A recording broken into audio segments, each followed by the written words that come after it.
wrestling fans, thanks for clicking the dreaded D-Rose report. Let's see what kind of silliness went on today in the wrestling world. Kurt Angle, he set a time frame for his end of his career Wednesday on Twitter. At least it's on there anyway. He said, "I will not wrestle past 46 years old. I love you all. God bless," he says. And Angle, by the way, is 43, turns 46 3 years later. December 2014. That's like maybe 2.5 years. ImpactWrestling.com has added Brooke Hogan to their roster page. She debuts tonight live on Impact as executive in charge of the Knockouts. Remember, it's live tonight. Not only that, but it's on maybe an hour early. Just depends where you're at. And ImpactWrestling.com also has got on there about Mickie James, who has not appeared on Impact since April 19th. Not sure why, but she's going to be on hand for tonight's live show. She poked fun at her lack of television time in recent weeks after being asked on Twitter whether she will be on the show. She says, "I am, at least I'm going.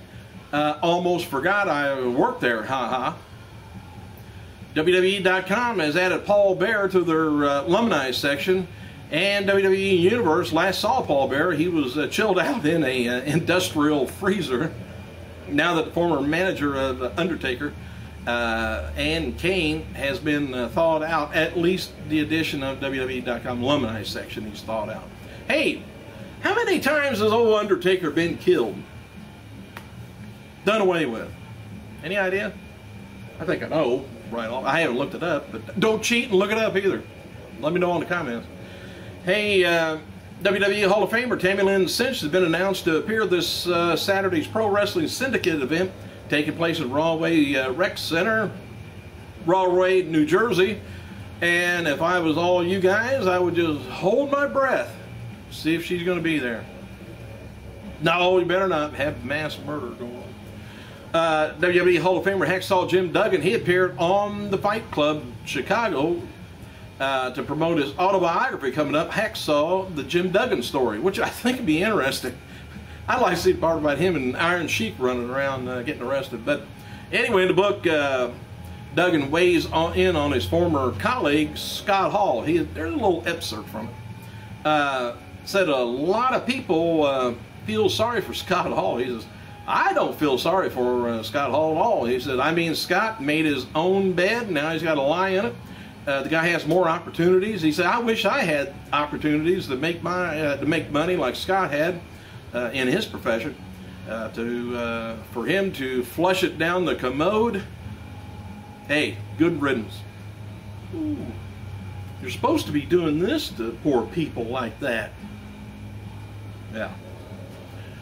Sources close to Alex Shelley reports that he did receive phone calls from WWE recently, but reports of him signing with WWE or agreeing to terms are said to be premature right now. So anyway, the same sources also said Alex Shelley allowed his TNA contract to expire, had nothing to do with WWE. Shelley's original plans, by the way, here's one of the reasons I think he did this, because you can make some big money over there. One of the reasons he decided to leave TNA to work for New Japan Pro Wrestling and maybe Dragon Gate USA. WWE recently showed interest, and he's not expected that to happen when he left TNA, expired. But he actually was thinking about going over to Japan, which they pay big money. Shelley had been working on a deal with New Japan for some time now. It was apparently close to signing it when WWE did call. So we'll see what goes on. And by the way, way over there in Japan, former WWE star Tajiri, he debuted his new WNC, which is Wrestling New Classic promotion, May 24th in Japan. And the show drew about 1,500 fans. Hang on a second. All right, in the main event, saw Finlay. He defeated Akiri with a tombstone pile driver, which I can't remember Finlay ever doing that. But anyway, unlike Tajiri's previous company, which ran once a month, WNC will run regular tours. And ECW alumni Mikey Whipwreck, he was also at the show. I don't think he participated. Well, he could have. No other personalities that got mentioned on here, but Daniel Bryant, he's scheduled to move from SmackDown live events to Raw live events in a few weeks to work with top matches with CM Punk. Right now, the plans is to have him wrestle submission matches. And WWE advertises Punk taking on Kane, taking on Daniel Bryant in one match, and Big Show taking on Cena in a cage match, David Otunga taking on Morella, and Layla taking on Beth Phoenix at Raw live event July 7th, Lubbock, Texas. You Texans. And as noted before, WWE has signed UK bodybuilder Steve Evans to a developmental deal. He's 6'6", 260 pounds. The former Steve Star recently underwent medical testing under Dr. Joseph Maroon in Pittsburgh, and he will be reporting to FCW soon. Mark Henry's recent surgery was not a groin surgery, as believed. It was actually a shoulder surgery, and noted before, he's had some odds and ends problems, but expected to be back this summer. And Hulk Hogan, he's going to be making a rare independent wrestling appearance August 4th, Northeastern Wrestling Promotion in Fishkill, New York, at Duchess Stadium. Other names on the show is going to be Mickie James and Lita, Jimmy Hart, Jerry Lawler, and Matt Hardy. TNA will air live, remember, I was telling you again, 8 o'clock on Spike. And confirmed for the show is going to be Bobby Roode taking on Sting in a lumberjack match, Brooke Hogan's debut, and TNA Wrestling Champion Devon taking on an opponent chosen by the fans, and a major announcement from Dixie Carter, remember, live. TNA's Bully Ray was featured in a debut episode of Bischoff Hervey's entertainment reality show, Catalina. And the first episode was viewed by less than 1 million viewers and scored like a 0.3 rating. Could be good for, that station. WWE Studios has chosen fan Mason Norman, WWE fan Mason Norman, to play a part in the Marine Homefront with The Miz. Norman, a sergeant in the U.S. Army Reserve, auditioned for the role during open casting call at WrestleMania 28 in Miami. Norman was told he'd be doing a follow-up interview, but was surprised by The Miz on Skype informing him that he had been selected for the role. Jim Ross and Jerry Lawler is going to be appearing together 2012 at Sports Radio's 610 Fan Fest, June 10th, from 12 to 5 o'clock at the University of Houston Athletics Alumni Center. WWE is releasing a new Follow the Faceless t-shirt for Sin Cara and a new I Dig Crazy Chicks t-shirt for CM Punk. I need that. Justin Gabriel, he returned from an injury on last night's WWE NXT. He teamed with Derek Bateman and Percy Watson to defeat JDG, McGillicuddy, and Johnny Curtis. Gabriel used a leaping tornado DDT as his finisher. Former WCW star Vampiro turns 45 years old, whether you like it or not. WWE Raw goes to 3 hours. Remember, starting July 23rd, the show will not air live in Canada on the score. Time slot's going to be 9 to midnight, but late for the viewers on weeknight. The show also is going to be replaying on Tuesday from 4 to 7. Hang on again.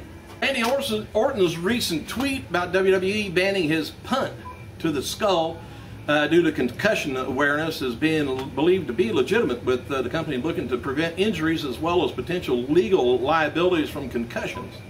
The previous report, John Cena will be appearing at most SmackDown's tapings throughout July, even the SmackDown shows where Cena is not being used on television. He only wrestles dark matches or whatever. Feeling that Cena helps to draw more fans into SmackDown attendances, and we'll see if it goes up or not.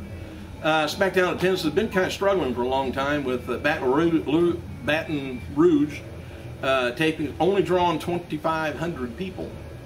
WWE website had 16.5 million unique viewers in April, up significantly from most months due to WrestleMania 28, but down 1.2% in April. And the Shop Zone averaged about 800 orders a day, up from April of 2011. Oh, and by the way, I don't know if you know this or not, but you probably do. Randy Orton suspended. Now that's going to create some havoc on, you know, some the future shows and pay-per-views they got going. I haven't seen yet who's going to be taking his place, but anyway, he was suspended now for 60 days for his second violation with the wellness company. Though this is his third suspension by the organization, it's only his second suspension to be classified as a wellness infraction. Orton was first suspended by the organization on April 3rd, 2006 for 60 days for unprofessional conduct, which he did not as come under the wellness violation. What he did was smoke pot backstage at March 28th show 2006 SmackDown taping, which company employee Bruce Pritchard discovered and reported to management, the snitch. Orton addressed the matter during an interview and published in the September 06 issue of WWE Magazine. It says, when asked why he always acted like such an ass, Orton stated, "My problem came to a head when I decided to smoke a joint and someone smelled it and stooged me off." Stooged me off. And you know who you are, and if you're reading this, thanks. But I also had a few outbursts of angers on the road. I get loud and verbally abusive. Well, stop it. You can stop it.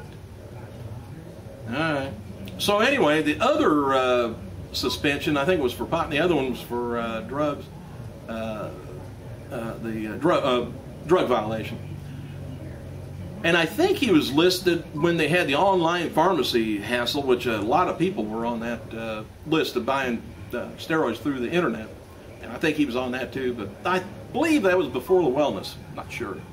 Matches for today's WWE Superstars include Jinder Mahal taking on Yoshitatsu, Christian taking on McIntyre, Phoenix taking on Alicia Fox, Tensai taking on Alex Riley, which Lord Tensai has lost his Lord name.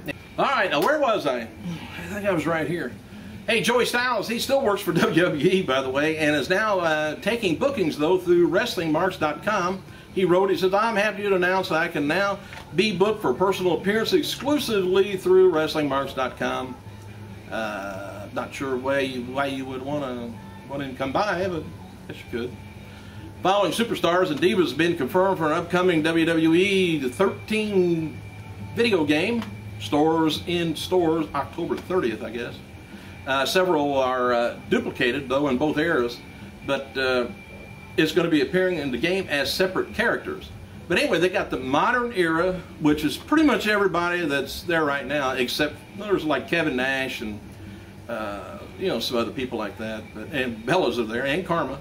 And then we got the Attitude Era, which is back to Austin, Rock, Triple H, Undertaker, Shawn Michaels, Bret Hart, Eddie Guerrero, Edge and Christian, New Age Outlaws, and Godfather, all the way down to Big Boss Man. WWE 13 is going to be featuring a specialty celebrity character, and WWE Hall of Famer Mike Tyson is going to be on there. Tyson signing with THQ to appear on the video game and appears to be a factor into Tyson's induction into the Hall of Fame. Ooh, now we find out what was behind it. Tyson also recently did a rare interview with Paul Heyman with the Heyman Hustle site, talking about his UFC star John Jones DUI arrest. And it's believed that the interview was set up by THQ. So there. Hey, thanks for clicking, you guys. I gotta go.